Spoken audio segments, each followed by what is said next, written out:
저는 젊은 시절부터 남편이랑 함께 작은 분식집을 했습니다. 딱히 큰 꿈이 있어서라기보다 그때는 먹고 살 길이 그것밖에 없었어요. 남편은 손이 야무지고 성실했지요. 저는 손님 상대하는 걸 좋아했고요.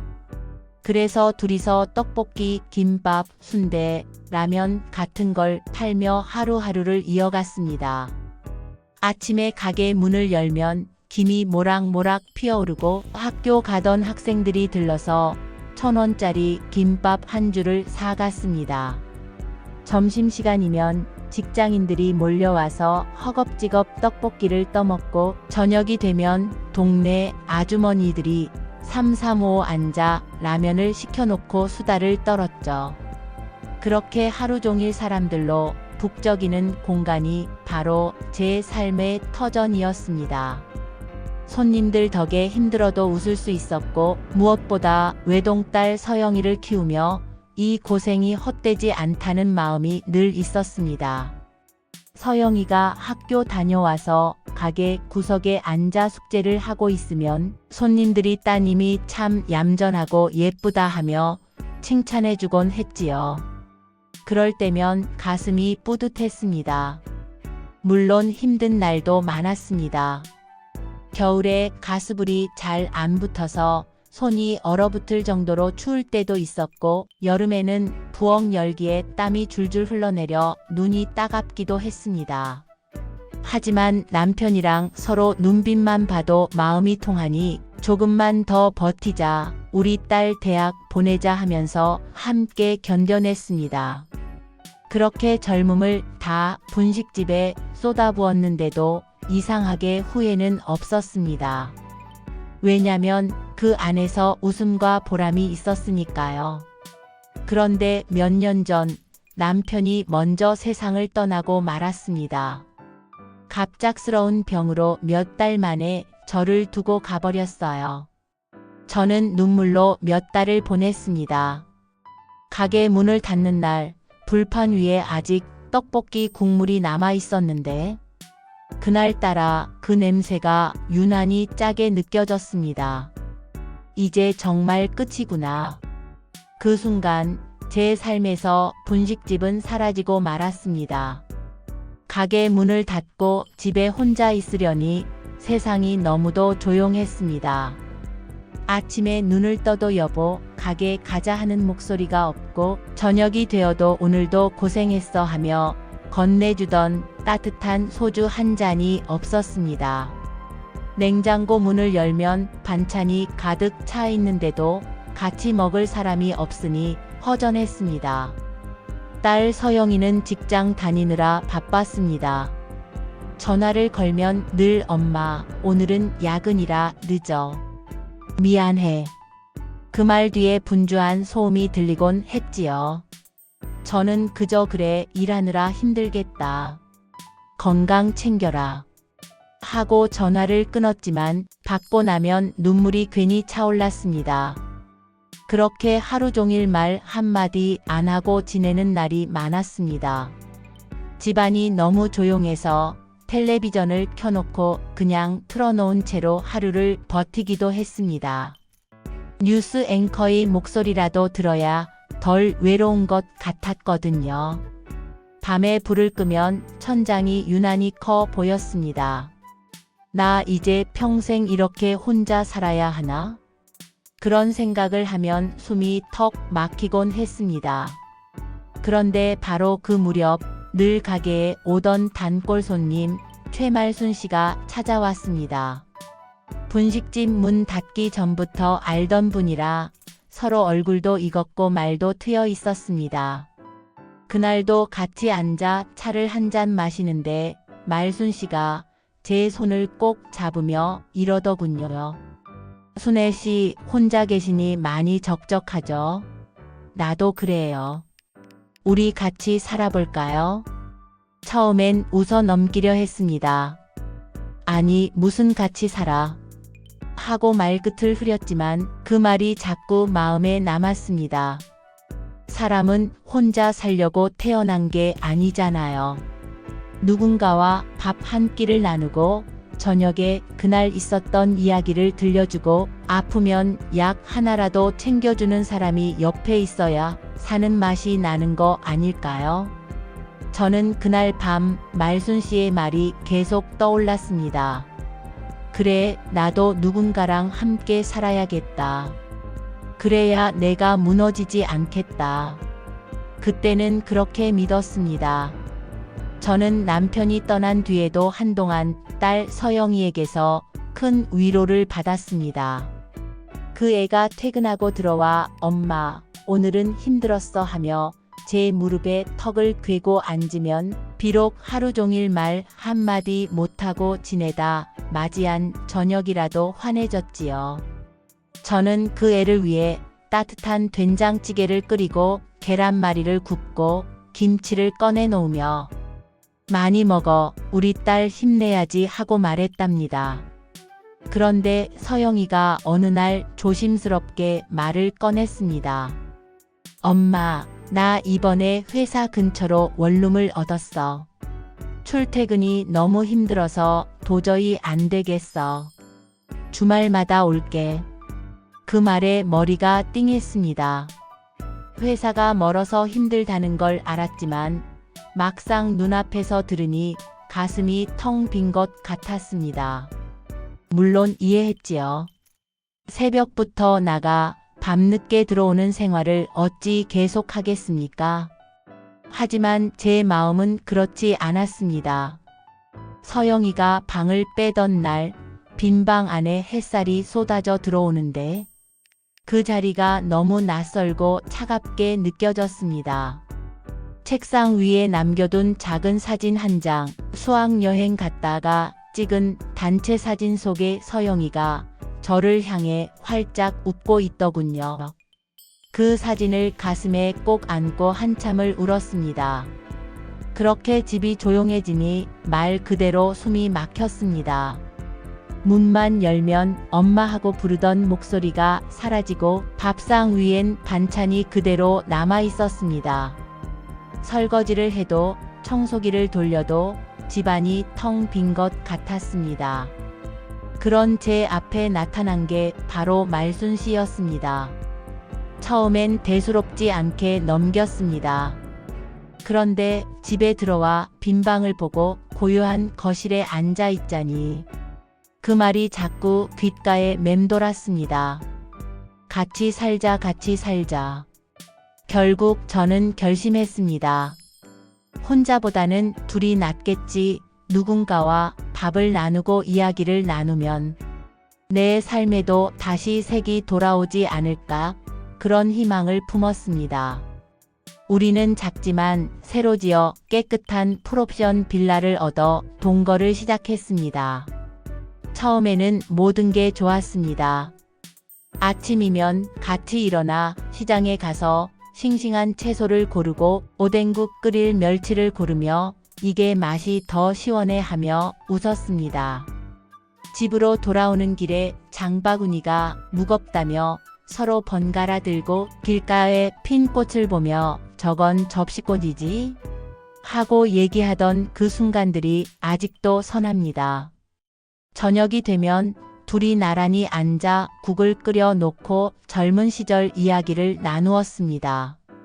말순 씨는 젊을 때 공장에서 일하던 얘기를, 저는 분식집에서 학생들하고 신랑이 하던 얘기를 꺼냈습니다. 내가 그때는 하루에 김밥을 100줄도 넘게 말았어.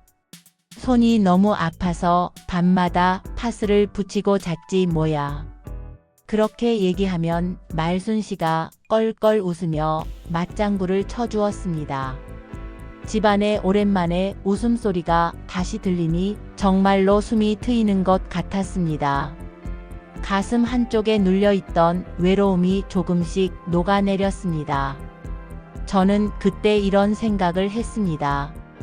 아, 이게 또 다른 가족이구나. 내 곁에도 아직 사람이 있구나. 물론 남편과 딸이 차지하던 자리를 대신할 순 없었지만 누군가와 함께 산다는 게 이렇게 큰 힘이 되는구나. 처음으로 다시 느꼈습니다. 그날 밤 불을 끄고 누웠는데도 낯설지 않았습니다. 순애 씨, 잘 자요 하는 말순 씨 목소리가 귓가에 맴돌며 마치 다시 살아난 듯한 기분이 들었습니다. 말순 씨랑 같이 있을 땐 덜 외로웠습니다. 집안일도 함께하니 덜 버겁고 저도 한결 든든했습니다. 진짜 행복이 찾아온 줄 알았습니다. 사람이 함께 살다 보면 좋은 점만 있는 건 아니더군요. 말순 씨와 같이 지낸 첫 몇 달은 참 따뜻했습니다. 아침마다 같이 밥을 차려 먹고 저녁에는 옛날 얘기를 나누고 잠들기 전엔 오늘도 수고했어 하며 서로의 어깨를 두드려 주었지요. 그런데 시간이 지나면서 조금씩 균열이 보이기 시작했습니다. 처음엔 사소한 거였어요. 설거지를 제가 하면 다음번에는 말순 씨가 할 줄 알았는데 그냥 식탁에 앉아 TV만 보곤 했습니다. 빨래도 제가 돌리고 널어두면 걷는 것조차 제가 해야 했습니다. 처음에는 나이도 있으니 힘든가 보다 싶었어요. 하지만 날이 갈수록 그 일들이 쌓여갔습니다. 청소기도 제가 돌리고 욕실 청소도 제가 하고 쓰레기 봉투를 묶어 버리는 일도 결국 제 몫이었습니다. 가끔 제가 힘들다며 넌지시 말하면 말순 씨는 늘 이렇게 대답했습니다. 내가 나이도 4살이나 더 많고 몸도 아픈데 좀 봐줘요. 그 말이 틀린 건 아니었습니다. 나이도 저보다 위였고 허리도 안 좋다고 했으니까요. 하지만 매번 그렇게 말하니 결국 모든 집안일이 제 책임이 되는 듯 했습니다. 내심 억울했지만 입 밖으로 꺼내지는 않았습니다. 그래, 혼자보다는 낫잖아. 그냥 참자. 저는 늘 제 마음을 달래며 스스로를 눌렀습니다. 생활비 문제도 있었습니다. 처음 같이 살자고 했을 때 우린 반반 부담하기로 했습니다. 그런데 막상 살다 보니 월세는 제가 내고 공과금은 절반만 내고 식비는 거의 제가 맡게 되었습니다. 처음엔 이번 달은 내가 좀 빠듯해서 다음 달에 챙기기라고 하더니 그 다음 달에도 같은 말이 반복되었습니다. 결국 자연스레 제가 더 많이 부담하게 되었지요. 제가 조심스럽게 말했습니다. 말순 씨, 우리 약속했던 대로 생활비는 좀 나눠서 내야 하지 않겠어요? 그러면 말순 씨는 얼굴을 굳히며 대답했습니다. 내가 나이도 많고 약값도 많이 드는데 좀 봐주면 안 돼요? 순애 씨가 좀 더 여유 있잖아요. 그 순간 제 가슴이 서늘해졌습니다. 저는 제 여유를 쥐어짜며 사는 게 아니었습니다. 그동안 분식집에서 땀 흘려번 돈과 남편의 사망보험금을 악착같이 모아둔 것 뿐이었지요. 그런데 그걸 당연하다는 듯 말하니 속이 답답해졌습니다. 게다가 말순 씨는 점점 짜증이 늘어났습니다. TV 채널을 바꾸려고 리모컨을 들면 왜 내가 보던 걸 자꾸 바꿔? 나 좀 보게 냅둬. 하고 소리를 지르곤 했습니다. 부엌에서 냄비를 조금만 세게 내려놔도 왜 그렇게 쿵쿵거려? 나 신경 쓰이게. 그런 말이 하루가 멀다 하고 이어졌습니다. 처음엔 같이 사니 서로 예민할 수도 있지 하고 넘겼습니다. 하지만 날이 갈수록 그 목소리는 제 가슴속에 모처럼 박혀 쌓여갔습니다. 웃음소리가 사라지고 집안에 짜증 섞인 말만 떠돌 때가 많아졌습니다. 어느 날은 저녁상을 차리다가 문득 이런 생각이 들었습니다. 내가 왜 이러고 살아야 하지? 매일 집안일은 다 하고 생활비도 더 내고 짜증 섞인 소리까지 들어야 하는데 이게 과연 내가 원하던 삶일까? 하지만 바로 이어지는 또 다른 생각이 있었습니다. 그래도 외롭지 않잖아. 혼자 집에 있으면 이 고요함을 내가 견딜 수 있을까? 그 생각이 발목을 잡았습니다. 혼자의 고독이 두려워서 저는 불합리함을 모른 척 넘기고 또 참았습니다. 밤에 불을 끄고 누워있으면 가슴 한구석이 자꾸 묻곤 했습니다. 순애야, 네가 정말 원하는 건 뭘까? 외로움 없는 삶? 아니면 존중받는 삶? 그 질문에 답을 못하니 눈물이 저절로 흘러내렸습니다. 말순 씨와 함께 살면서 가장 힘들었던 건 사실 집안일도 생활비 문제도 아니었습니다. 그 모든 것보다 제 가슴을 더 깊이 후벼 판 건 바로 말순 씨 자식들의 말이었습니다. 그 집 자식들이 가끔씩 찾아오곤 했습니다. 처음엔 인사도 하고 어머니 잘 부탁드려요 하며 웃기도 했습니다.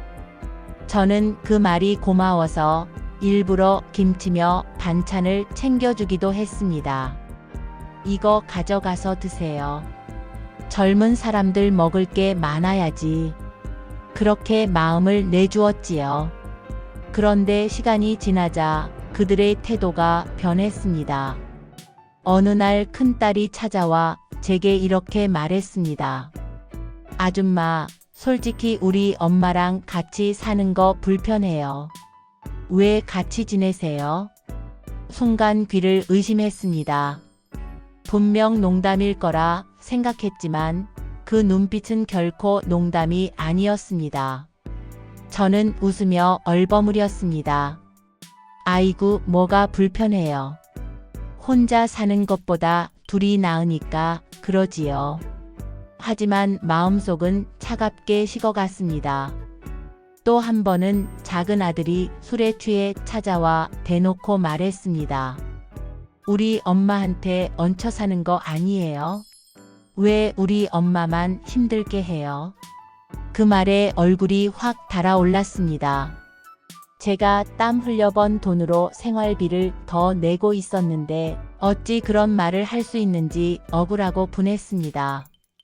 아드님, 제가 얹혀 사는 게 아니고 서로 의지하며 사는 거예요. 제가 오히려 생활비를 더 내고 있는데 왜 그런 말씀을 하세요? 그러자 그 아들은 콧방귀를 뀌며 대답했습니다. 말은 다 그렇게 하죠. 그래도 우리 엄마가 손해보는 것 같으니까 하는 말이에요. 그 순간 마치 제 존재가 아무 가치도 없는 것처럼 느껴졌습니다. 내가 함께 나누고 베풀었던 시간들은 무시당하고 내 진심은 외면당한 채 오히려 얹혀 사는 사람 취급을 받다니. 그날 밤 베개가 젖도록 울었습니다. 더 큰 문제는 말순 씨의 태도였습니다. 제가 속상한 마음으로 당신 자식들이 왜 그런 말을 하냐고 물으면 말순 씨는 오히려 저를 탓했습니다. 뭐 그렇게 예민하게 받아들여요. 그냥 애들이라 생각하고 넘어가요. 괜히 그런 얘기로 싸우지 말고. 저는 더 이상 말을 잇지 못했습니다. 내 편이 되어줄 거라 믿었던 사람에게마저 외면당하니 가슴이 시리고 허무했습니다. 그 후로는 자식들이 집에 온다는 소식만 들어도 가슴이 철렁 내려앉았습니다. 괜히 집안 구석구석이 제자리가 아닌 듯 느껴졌습니다. 부엌에서 밥을 차리면서도 내가 왜 이런 대접을 받으며 살아야 하나. 그 생각이 끊임없이 머릿속을 맴돌았습니다. 결국 저는 마음속에 큰 결심을 하게 되었습니다. 이제는 떠나야겠다.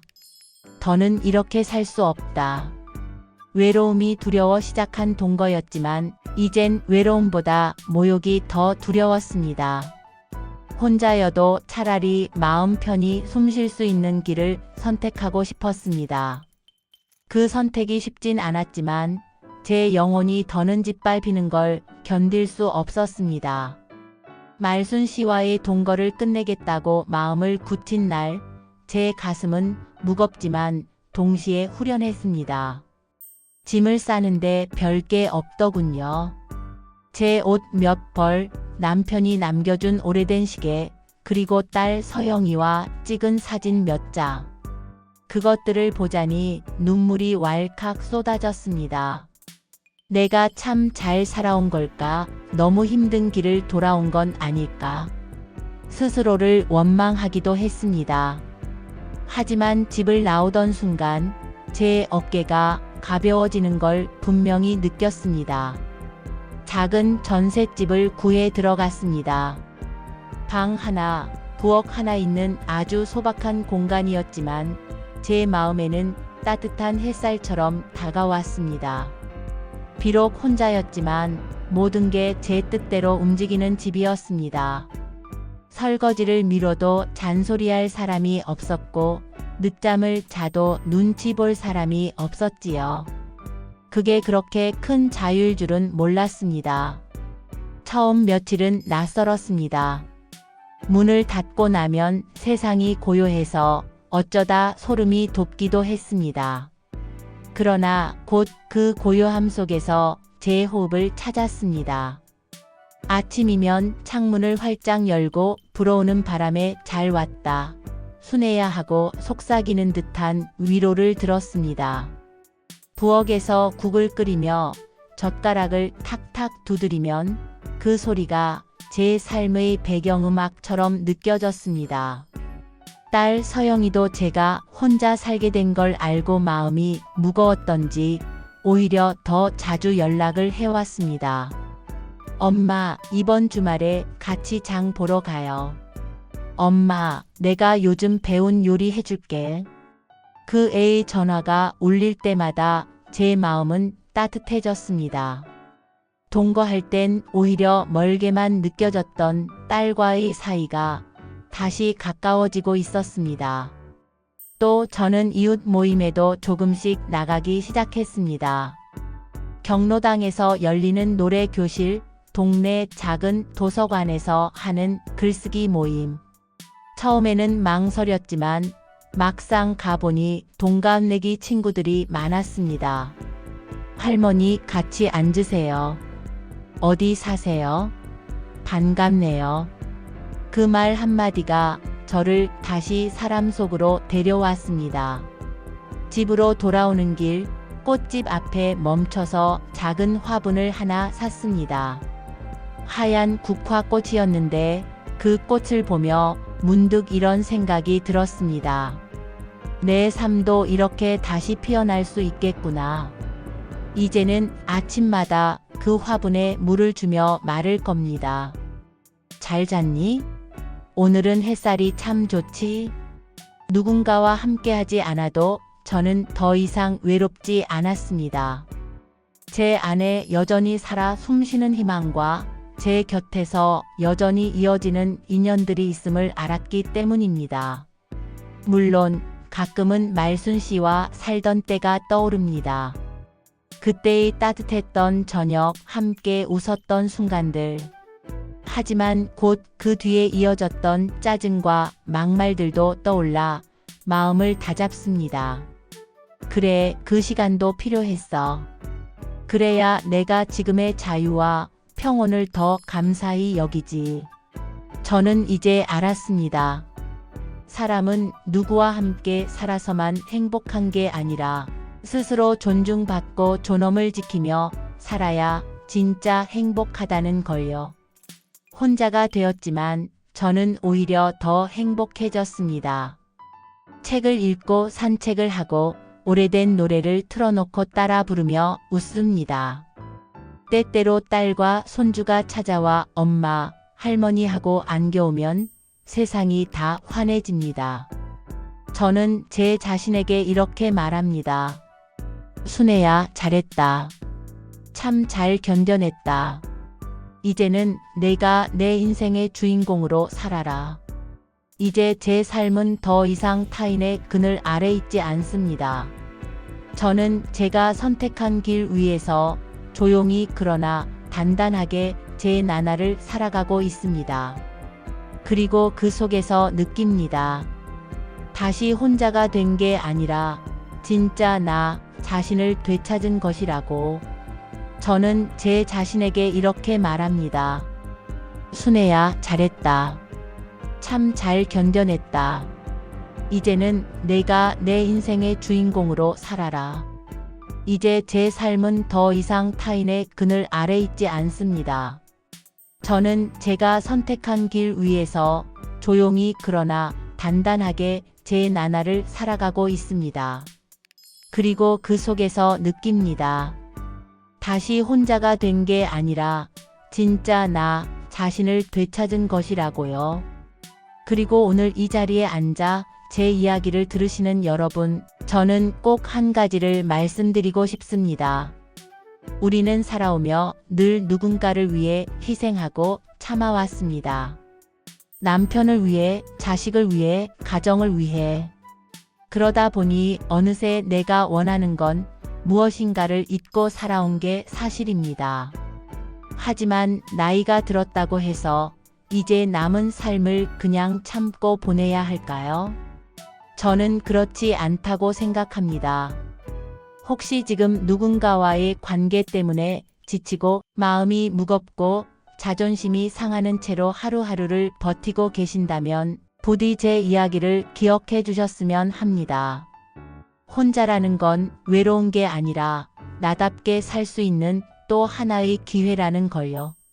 내가 원하는 방식으로 내 호흡에 맞게 살아가는 게 진짜 행복입니다. 억지로 누군가와 함께 하면서 내 마음을 잃는 것보다 혼자라도 당당하게 나답게 사는 게 훨씬 값집니다. 여러분, 우리에게는 아직 시간이 있습니다. 그리고 우리 인생의 주인공은 여전히 우리 자신입니다.